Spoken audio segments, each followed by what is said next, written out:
Hi, this is Stacey Jarrett, the practical advisor, and this is a simple guide when you are ready to get serious about financial planning. So, access to information is quite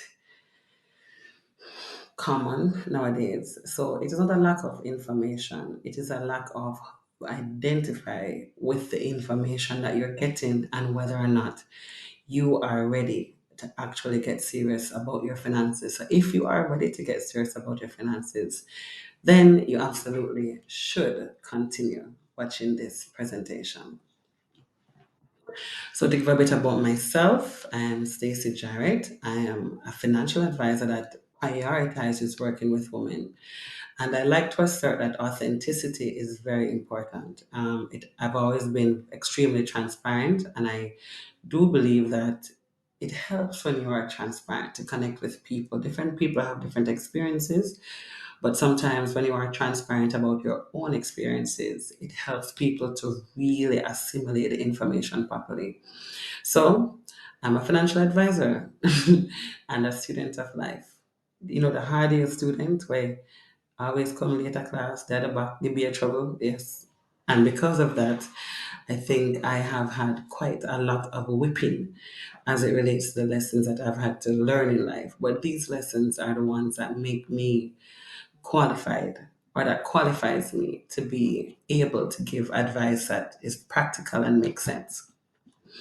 Um, I want to note, and I've written it here, I'm passionate about women's finances, but not in a way that excludes men because it is more complicated and not understanding how to manage your emotions and your conversation or decision making around money can lead to a cycle of distress and poverty for women. And that is why I focus on working with women. Now, when you are looking to address your financial situation, you have to take stock, become very aware of what your current financial landscape is, what is happening now. And there's a famous Jamaican saying, every tub have a turn up and it on a bottom. And what that means is that you have to see yourself as an individual and put into context what your individual circumstances are because everybody's circumstances are different. Your circumstances are different as a married woman, as a single woman, as a parent, a single parent. Everybody's circumstances are different. There are a lot of opportunities for women to create financial security. The problem is that while we stand on business, some of us may have a lot of other responsibilities carrying that we cannot renegotiate expenses that are related to your children, to your parents, to your health. You can't renegotiate those experiences. So those are a part of your current landscape, whether you want to believe it or not. These are your fixed expenses, or are they really? So, as I mentioned earlier, each person's financial landscape is different, and that is why it is important that you speak with a financial advisor because different situations require different strategies, and the strategies are personal. It may not be the very same for any other person because your circumstances are just different. It's important that you say to the financial advisor, not for someone who is interested in selling you an insurance policy. All right, so where are you now? What is a roadmap to building wealth? So there are financial opportunities, there are financial demands, and then there is the net opportunity or stress. So financial opportunities minus your financial demands give you a net opportunity or stress. Now, what are your financial opportunities? You want to know how much are you earning right now? I mean, how much are you sure will hit your bank account right now, and how often? Is it monthly? Is it every fortnight? What are you sure of? And the only thing you can be sure of is what you earn for yourself. So in this part, I don't want you to tell me about what your baby father give you or what your husband gives you or what your dad gives you. This is where your tub turn up on it one a bottom. What are you able to earn? How much can you earn with your effort? What are you excited about, and how can you monetize it to maximize the opportunity? So, if you're somebody who likes lashes, right, as in eyelash, that is something that you can do to earn from. What is a skill that you want to earn from, or that you want to do that could provide income from you for you? What are your financial opportunities? We have to document that. You have to know what those are, right? Then we're going to move to financial demands. What are your total bills or your total expenses? What are your core non negotiable expenses like rent, mortgage, food? You have a certain kind of window where you can negotiate food. It is what it is. Yes, you have the extras you might want, but what are the non-negotiables, what you must have in terms of food, your bills, your rent, your mortgage, all that kind of thing needs to be assessed. What are your financial demands? If you are taking care of your parents, how much does that cost you? If you have children, again, not bringing nobody else commitment. This is what must happen. These are your financial demands. Now, your net opportunity, which is where your financial opportunities that I mentioned earlier exceed your financial demands. That's a net opportunity. So, net opportunity is what you have left after you've covered all your financial demands or your financial obligations. While the net stress is the pain that you have left staring at you when you have more financial demands than you have financial opportunities. That is your net stress. Remember, me tell you, said, do not include anything that you are not generating on your own. All right, because when you come back to the net stress. Now, here's a reality check. If you're an adult, then you are responsible for yourself. Fact. Fact. Including support from family members or intimate partners is not ever a good, secure move because things change, right? In fact, any opportunity that you cannot secure for yourself is not really an opportunity. It's a gateway to dependency, which can lead to stress. For example, I have a client, right? And she's the one who actually inspired me to do this presentation because I see it happen to women so often and it is unnecessarily stressful. When I met her, she told me that her father handles all her expenses. He pays all her bills. I think she's about 28. She has a child. So her salary at the time when I met her was just floating money. She would shop, she would party, she would whatever because her daddy dealt with all her expenses, including her child's expenses. When I met with her, I said, boy, this is kind of vulnerable because what if anything happens to your dad? Like, what are you gonna manage? At the time, I don't think she was ready to understand that her circumstances can change. And you might think, oh, that may be a little bit off, but when you're used to something, it's not really so easy for you to perceive yourself out of it. Her father has always supported her and given she's her daddy's girl through and through. She don't understand no other life. She not gonna consider anything else. But then her daddy got sick. I realized she couldn't pay her premiums on the card and like what happening? And then she went into it. The truth is, no, she's so close to a breakdown because she don't understand life like this. And this happens a lot, right? Same day I spoke with a young lady who was in a long-term relationship with a partner, 3 kids, and he left. So now she's left with 3 children. Now her financial demands, remember I tell you every tub of turn up on the owner bottom. Her financial demands now way outweigh what her personal financial opportunities are. Her rent alone is 350. By the time I got to about 700,000 in her expenses, I was like, listen, stop. I'm not gonna go any further because you earn 160. but your lifestyle is 700,000. Would we want to say the man is going to continue forevermore because he's a great man to maintain her lifestyle because she has his three kids? Yes, we'd love to say that. But what if he decides, I'm not doing this anymore? What's going to happen? It's going to be a serious stress, a serious shock to not just her, but her three children. All right? What if he did not just wake up and decide to stop? What if life decided that he has to stop, meaning he passes on? You understand?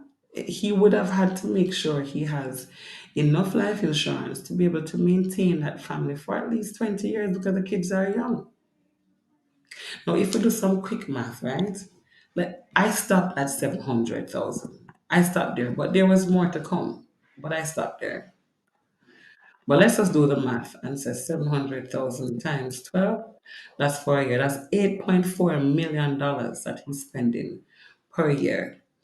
Let's multiply that by 20 because his youngest child with her is two.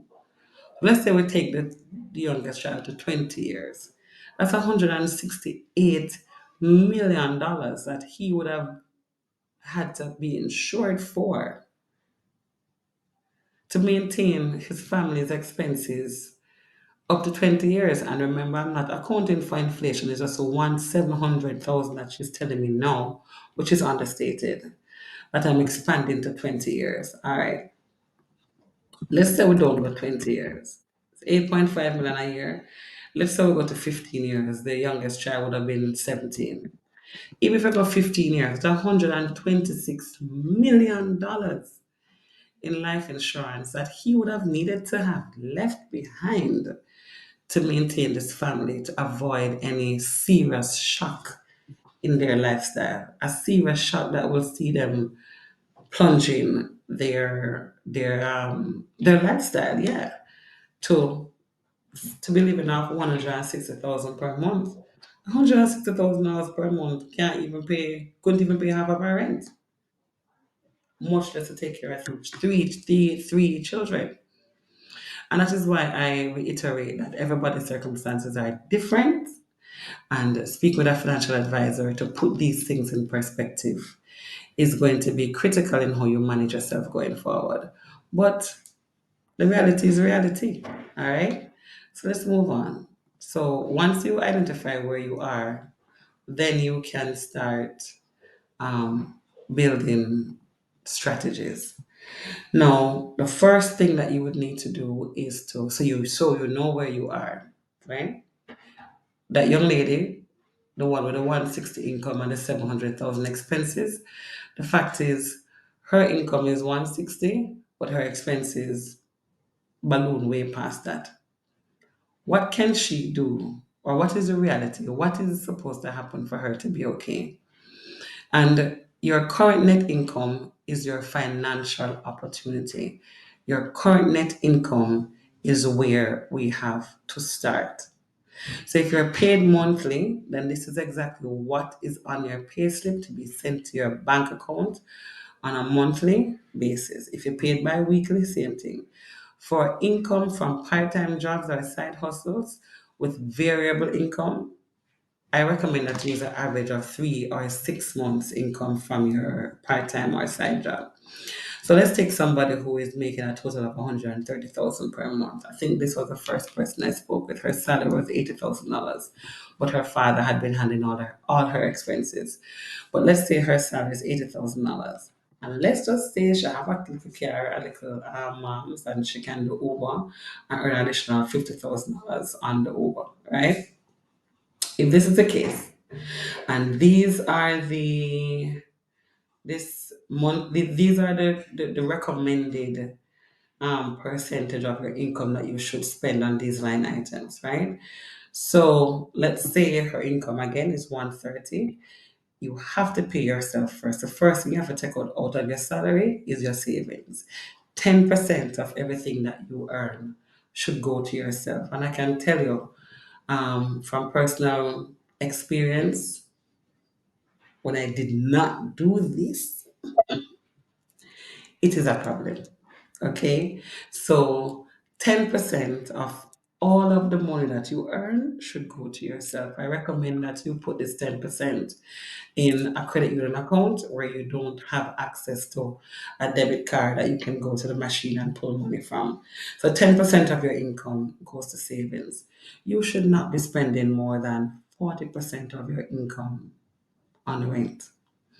So in this person's case, where they earn 130,000, which is 80 salary and 50 from a hustle, you can't pay more than $52,000 in rent. If you're paying more than that, you need to find somewhere else to live, or you need to find some other solutions for your living expenses. But your rent is minimum 50, 40, maximum, sorry, 40% or 52,000.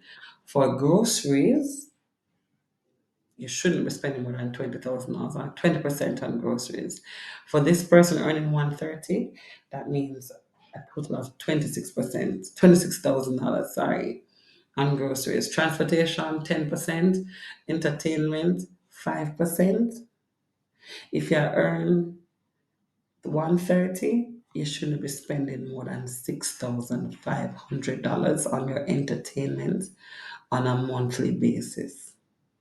For investments, you need 5%. And for miscellaneous, meaning gifts, Christmas, etc., you want to be saving at least 10% of your income toward handling those kinds of miscellaneous expenses. So this comes up to a total of 130. Now, in a consultation, we will go over what your personal experiences are based on what your income and what everything that goes into your lifestyle. But this is just a guide. 10% for your personal savings, 40% for rent, 20% for groceries, 10% transportation, 5 entertainment, 5 investments, and 10 on miscellaneous. That miscellaneous been around. I'll fix it. But yeah, this is where we want to go. And in this budget, sorry, I can't do it in the presentation, but if you change the figure in salary to an increased amount, then it will tell you what your budget allocations can be and what you need to work with. This is something that I will give to you or that we will also do in your consultation so you know how to play with the numbers until you get to where you are. Let's say, like my client whose salary is $80,000, she's currently paying rent for 75,000. Her daddy was paying her rent for 75,000. The truth is, she really can't afford anything um above 52. She cannot. If you work at an $80,000 salary, 80,000 times point four. Her rent should actually be about $32,000. So she's living way above her means. The only way for her to fix this is not to continue living above her means, but to find an apartment that is $30,000 per month or 35,000 maximum per month. And that's a reality. And some of these things are going to come with you needing to make sacrifices, but that is what life is about. You're going to have to make a sacrifice until you can get to where you need to be. But I can also guarantee that if you save the $10,000, sorry, the 13,000 or the 10% of your other income per month, over a few months, what is going to happen is that you're going to feel more secure. You're going to be less stressed about finances. And you're going to see yourself in a whole different place in 6 months to a year. If you're investing consistently $6,500 per month, you are going to see yourself build an investment portfolio that over time will make you feel proud of yourself because you're going to sacrifice and get these things done. But it won't happen if you're living above your means, if your rent is more than 40% of your income, or if you're spending more than 20% of your income on food. This is a sensitive part, the food. Yeah, this part here. Groceries is sensitive. You will have to find a way to stay within your budget as much as you can. Or if you can't do that, then the only other logical thing is to increase your income. And how you increase your income?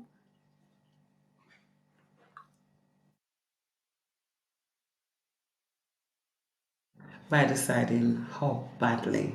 do you need to fix this? How badly do you need to build wealth?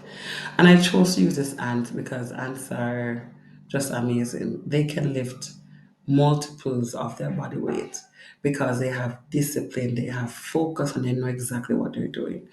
Financial discipline is a bridge between where you want to be and where you are now.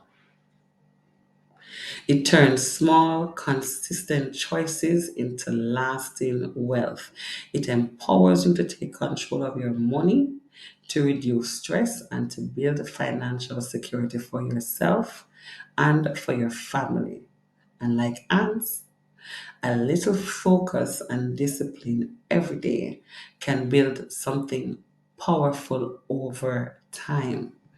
The problem is that too many people want everything right now, and it doesn't work like that. You will get tricked into thinking it works like that, but it actually doesn't work like that. When you can become consistent and disciplined, that is when you will see doors to start opening up for you. All right. So, life and financial discipline. You see, life without financial discipline is going to feel chaotic. You're going to be stressed. Debt are going to pile up. Opportunities are going to slip away. And money worries overshadow peace of mind. Stress, stress, stress, stress, stress, stress. However, life with financial discipline feels lighter and more secure. Your bills are paid on time, your savings are growing steadily, and you can pursue your dreams without even thinking about money stress. So you choose.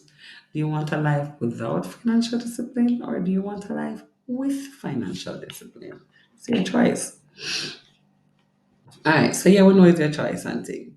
But what are the practical steps? So remember earlier I mentioned that everybody have the information. Everybody know what to do. Sometimes you get information overload. The same thing everybody has said the same way.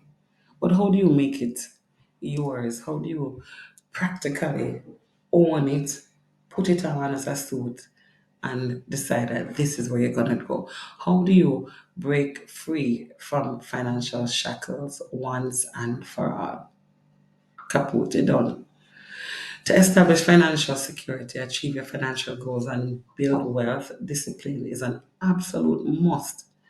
If it is hard, then that's normal. It's supposed to be hard because it's not something that you're used to. So when it get hard, so okay, it means I'm getting closer to where I need to be because it feels hard. Yes. Having an accountability partner can be a catalyst you need to help you to cross the hurdle and to stop repeating cycles that lead to poverty and insecurity. Your financial advisor can be your accountability partner as well as your friend circle should be your accountability team to share goals and celebrate wins. There's a theory that says that you are the average of the five people that you hang out with. So yes, your accountability team are your friend them. And if you don't see yourself being anything like them, then it's time for you to change your team. So what are the practical steps to get it done? Number one, you have to track your expenses. If you do not understand your relationship with money, then you will never, ever, ever be able to manage your relationship with money. You won't be able to get the most out of it because you don't understand it. So, number one, you have to track your expenses. Number two, after you're done tracking and you see exactly where you are, then you need to set clear goals. And you got to give your goals time. So, you want to make it SMART goals: specific, measurable, achievable, relatable, time bound, evaluatable, and you got to reward yourself as well. Then you want to automate your expenses. You see, the expenses that are fixed, like your rent, your bills can automate to some extent because you know exactly how much you're spending on light bill. Like I can tell you, my light bills are anywhere between 15 and 20,000 dollars per month. So we can automate that. If it is less, what to do? I have some money prepaid. If it is more, then I may have just a small amount to pay. But automate your expenses through your online banking apps. So you know, so every single month at X time, your light come out, your rent come out, any other bills, your insurance, etc., is automated. You don't have to think about it. It is out of your account. It is gone. And the final thing that you have to do is you have to reward yourself. So when you set the clear goals, I achieve it. Let's say you set a goal to establish your emergency fund in 6 months. I already say, okay, my emergency fund, which is three times your monthly expenses. Let me use my business as an example. My monthly expenses are about $350,000. So my emergency fund needs to be about 1 million.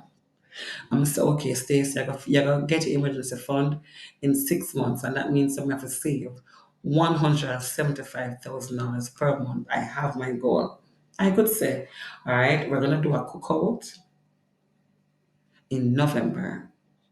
So and I work out the budget and see how much money I can earn toward my emergency fund. And that's what I'm going to do. Cook out the November emergency fund we're working on. Those goals are set clear. You know your timeline, you know exactly what you want to achieve. Now, when you do that, you set the reward as well. Suppose it is that if you make X amount of money by November, you can go get a massage at this special place you wanted to go to, or you buy yourself something to show yourself, remind yourself that you did it. You set your goals, there were clear goals, you did what you had to do, and you achieve it. Reward yourself, just like when you graduate from school after you spend 5 years and you get one little certificate and you put on your square hat. It's a reward. So you reward yourself when you've achieved your goals. All right. So let's jump into wealth building strategies now. And wealth building is about making money work for you. So we have financial security, and financial security is different from wealth building. You can't build wealth without having financial security. So money is a result of either one of these two initiatives. You're either going to work for money or your money going to work for you. And it is at its most industrious when both scenarios are combined. When you are working for money and money is working for you. So this is the cycle here. You work to earn, you develop skills, you earn through trading your time and your skills for money. So if you have a job and your job is paying you $80,000 per month, right? And you want to earn more, you're going to learn a new skill. You're going to do something else, do a part-time job as something that can give you additional sources of income. But you work to earn money. You trade your time and your skills for money. And the next strategy outside of when you earn is you save. Use the money you've earned wisely. You want to build an emergency fund and practice financial discipline, you need to save. After you're done save and you've built your emergency fund, the next thing you have to do is put your money to work for you so it earns. You now need to invest. Earn.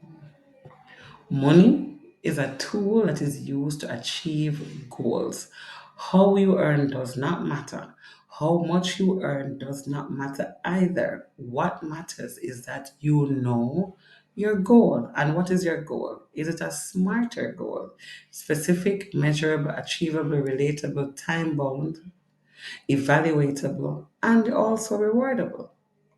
You build wealth with your second source of income. It could be a business or an online job. So my young lady now who her dad, she is excellent at doing lashes. She can earn a side income from doing lashes. Whatever she earns on that second source of income should be what she can invest in and invest in her business so she can have that money work for her. All right. So the next thing is save. So I'm sure you know this adage. It's not what you earn, it's what you keep. It's what you save. So it is what you keep that matters and not what you earn. The first bill you have is a bill to yourself. Saving pays your future self first. You are the one whose effort is earning. So it is only fair that you get paid because if there were no you, JPS would never see a dollar. So this is a hard concept to understand, but and trust me, you're not going to lose the money.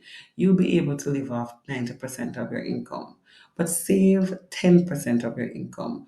Open a credit union savings account and make a commitment to put 10% of all the income that you earn in this credit union account. Once you have covered your emergency fund, it's time to move on to the next step. Third step, which is invest. Now, investment is a cycle where you plant something today, you plant a seed, so your future can flourish tomorrow. You plant a mango seed today, it doesn't bear mango until a year or two later. You plant pineapple today, 4 to 5 years. But in 4 to 5 years, you know you can know that your pineapple will be there. So you plant today so that you can flourish in your future tomorrow. Investing is not about how you are surviving today. It is your long term plan for how you will thrive in the future. You want to start small, you want to start early, even as little invested constantly goes big over time thanks to compound interest. So you start investing $1,000 now. Over time, it grows big due to compound interest. You can open an investment brokerage account with as little as $5,000 and start with baby steps like a unit trust. Now, your finance journey begins now, not sometime in the future when you get a bonus or when you've paid down your debt or whatever. It starts today by tracking your expenses today and showing your money today that you are ready to take it serious by first understanding your relationship with it by tracking your expenses. And I do hope and trust that some part of this presentation resonated with you. If nothing else, it should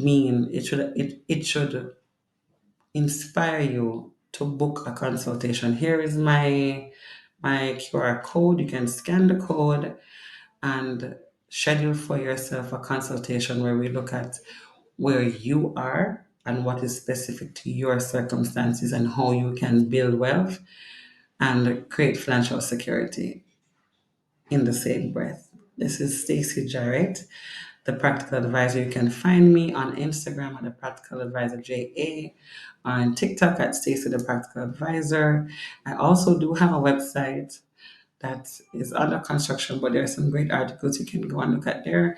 It's www.thepracticaladvisor.com, and my WhatsApp number is 876-771-8007. Reach out to me and we can schedule your free and confidential consultation so we can get everybody moving and securing their finances in a way that builds wealth. And this is important because at the end of the day, how you manage your money matters because it determines and dictates the quality of life that you experience and also your family members. And who doesn't want to be better and do better in this life? I'm sure everybody does. Just get out of your head, give me a call, send me a WhatsApp, DM me on Instagram, DM me on TikTok, send me an email, scan the barcode, book it, whichever way. Book your consultation and let us get the ball rolling. Thank you for your time.